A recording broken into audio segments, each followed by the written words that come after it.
Huwag magturuan. Hindi ako. Yung talagang Na to. Hindi ako buwan. dapat managot. Ikulong po ang mga kurap. Ikulong po ang mga dapat managot dito yung mga magnanakaw. Paggawa na, kita mo ngayon, 22 classroom pa lang natatayo. Alam niyo, kung ginamit yung pondo, pagpagawa ng hospital, mga health center, hospital, pagpagawa ng classroom, ilang classroom na po, libo-libo ang mapapagawa. Ilan pang mga evacuation center. Alam niyo, isa po ako sa author. Ako palang principal author ng Ligtas Pinoy Centers Act. Meron tayong batas ngayon na magagawa ng mga evacuation center. Eh kung pinatayo to ng mga evacuation center ngayon, eh dito wala kayo dito sa gym, di ba? Pag nasunugan kayo, meron kayong maayos, malinis na evacuation center, may comfort room kayo. Dapat doon ginamit yung pondo, batas na po yun. Mandatory evacuation center o Ligtas Pinoy Centers Act. Ako po ang principal author ng batas na yun. Dapat po doon ilaan ng pondo kaysa naman ninanakaw po ng ilang personalidad. Alam niyo, ang gulo na po ng mundo ngayon, ang gulo po ng bayan. Huwag niyo pong ilihis yung katotohanan. Doon lang kayo sa katotohanan. Tumbukin po yung mga dapat na managot. Alam niyo ngayon, nililihis nila. Binabalik doon sa kay Pangulong Duterte sa amin.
Senator, kagawad po.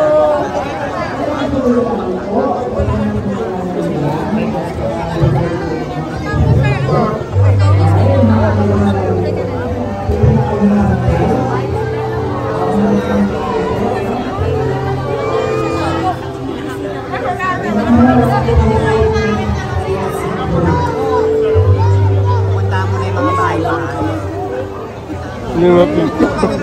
Masalit mo ka. Ayun. Okay na tayo. Alam mo, dito ka na lang, di ba? May pagpaglabas. So, dito tayo sa Juan Sumulong Elementary School sa Pasay City. Ito yung mga nasunugan po, no, dito sa Pasay City. So, personal na binisita ni Mr. Malasakit, Senator Bongo, at magpapaabot ng tulong. Ayan. Tayo sa harap.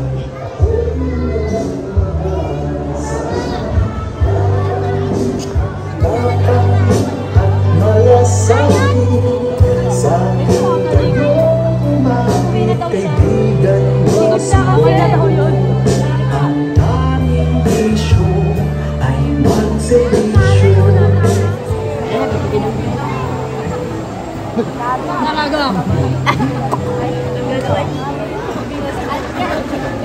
Bigay mo kayo. Wala, bigay mo kayo. Mabot sa kayo eh.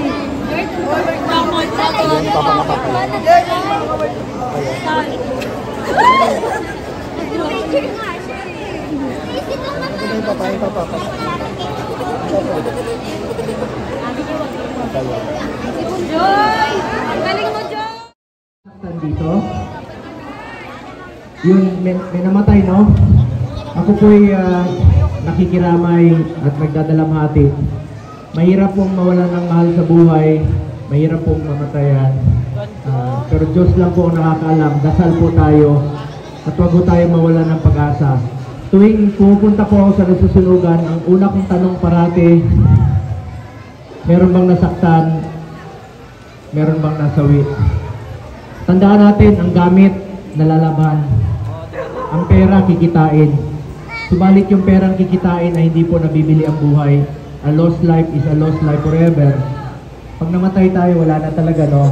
Pero wag po tayo mawala ng pag-asa. Diyos lang po ang nakakaalam. Magtulungan lang po tayo.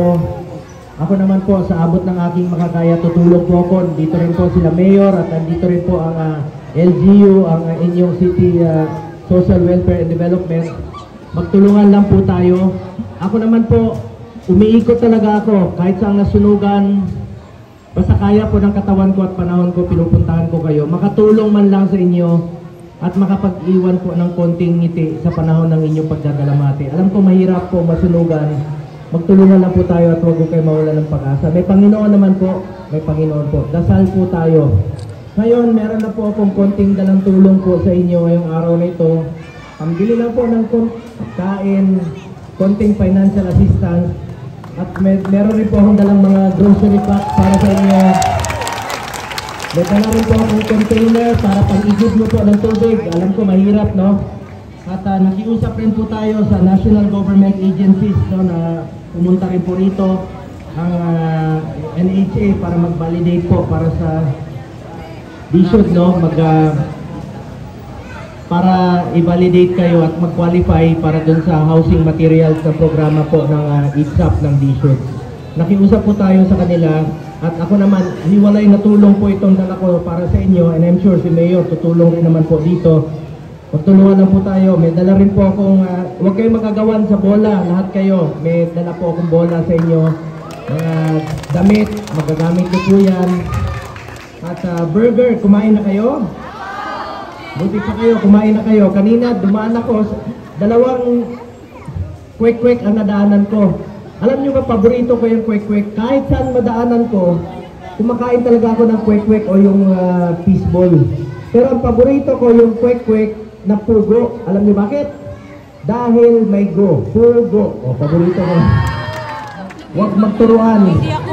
Baliay na to. Hindi ako buwan. Dapat managot. Ikulong po ang mga kurap. Ikulong po ang mga dapat managot dito, yung mga magnanakaw. Paggawa na, kita mo ngayon, 22 classroom pa lang natatayo.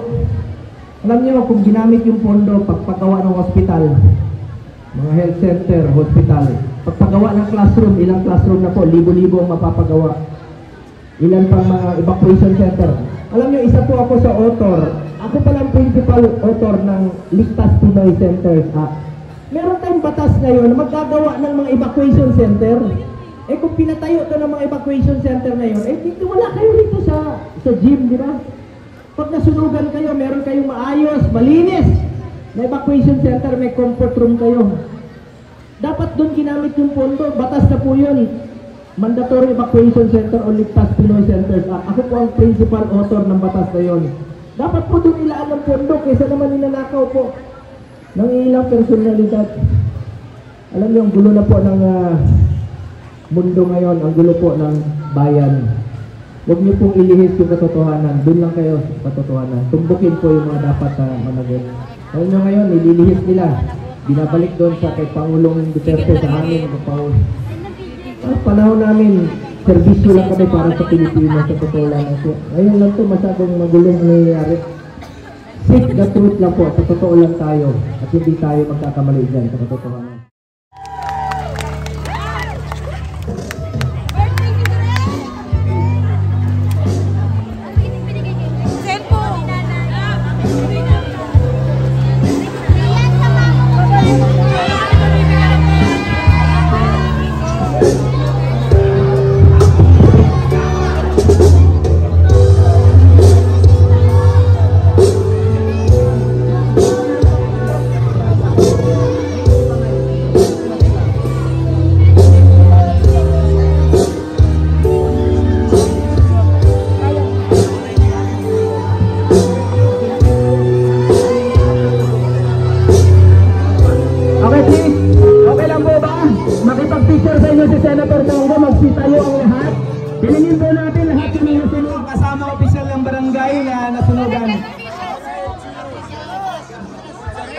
Mga kapitan, please join. Mamaya na po yung picture, please. Mamaya na. Group picture muna. Mamaya na po yung selfie. Mamaya ng selfie. Group picture sa kalahatan. Dito po tingin. Sa likod. Mga nasunugan. Tayo po tayo. Tayo po lahat. Tayo. Nasunugan. Dito po tingin. Camera.